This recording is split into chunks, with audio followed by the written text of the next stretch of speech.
Jason Herbert Coleman II Jr. responded to Kendrick Lamar in the form of a brand new track, the closing track on a surprise release from Cole, a project titled Might Delete Later. Before I get into the lines, right off the bat, I'm going to say, instrumentally, this track is weak as hell. No sauce on this beat. Why is Cole firing back at Kendrick with this pew pew pew like synth trap beat? This does not sound hard, convincing, and even Cole's vocal delivery off the bat in the song is half-hearted and underwhelming. He clearly didn't want to do this, which will be further illustrated by the bars on the track Let's Go. Light work like it's PWC. Cole is telling us this is going to be easy. It's a cold world, keep the heat under your seat. It's not a J. Cole song unless he's doing some kind of cold world pun. We've heard it a million times. It is not clever. It was never clever. Whatever appeal it had has lost its luster over the decade you've been using it. And this is the chorus, by the way. I got a phone call. They say that somebody dissing. You want some attention.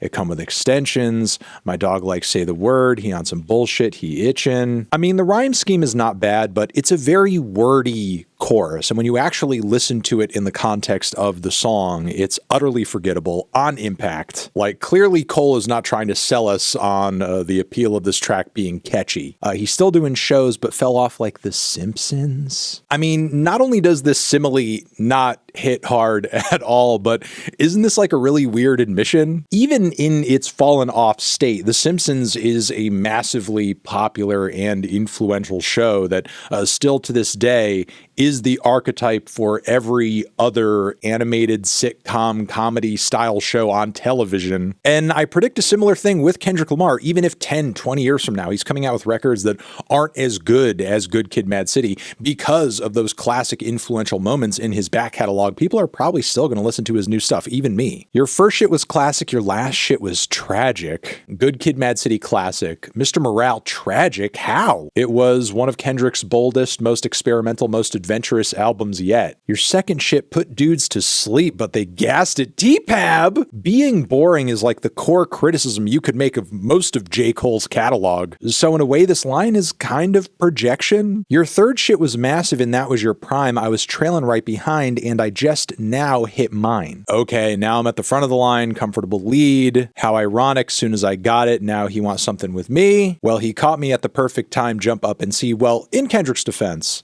whether I vibe with this as a stance or a general attitude from him or not, he has a history of being like, you know, kind of aggressive with some of his contemporaries and just like kind of throwing shots out there as a challenge. I don't know if he's simply doing this just because you've gotten to a certain level of popularity. Boy, I got here off bars, not no controversy.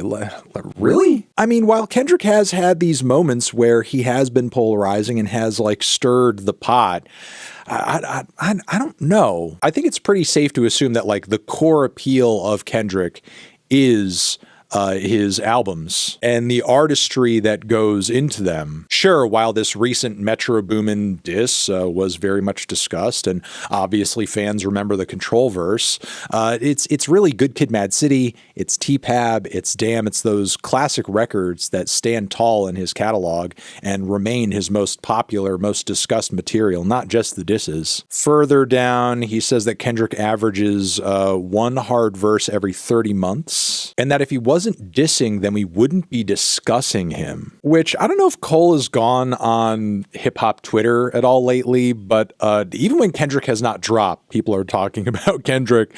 And even when that dude farts or posts a random picture to his, burner Finsta account, people are talking about it. Closes the verse out with a meme reference, boring chorus, and then we go into verse 2, which has a beat switch into a Conductor Williams instrumental that frankly is way better than the beat the song kicks off with. Like if Cole was going to give us a diss track or a response track, it should have been with this instrumental off the bat. However, when we go deeper into the second verse here, the tone is changed a little bit. A lot of Cole's references to the diss are like, I don't want to respond, I'm a guy of peace, but if I have to, I will, I'll get violent. I mean, he does say your arms might be too short to box with with the god, Kendrick Lamar.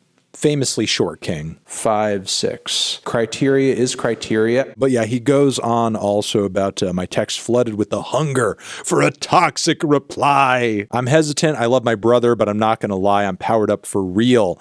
That shit would feel like swatting a fly. Okay, so what is Cole saying here? That like this response isn't actually the diss. This isn't him like really coming at Kendrick in the way that he could if he wanted to. I mean, maybe that's true, but it just kind of feels like cope. Because if you could go harder and if you really could like snuff Kendrick out lyrically, I would think that even like the little tastes here that you gave us or the shots that you put out there preliminarily would be a bit stronger and would amount more to like your last album was tragic and your second album was boring. And what is this Eminem-ass bar over here? Fly pebbles at your dome, we the Stone Temple Pilots? Now I gotta imagine J. Cole vibing to STP in his 90s rock mix, like waiting on a Sunday afternoon for what I've read between the lines, yeah. Look, it's a cute bit of wordplay. I would laugh at it probably in another context or see it as cute, but this is like not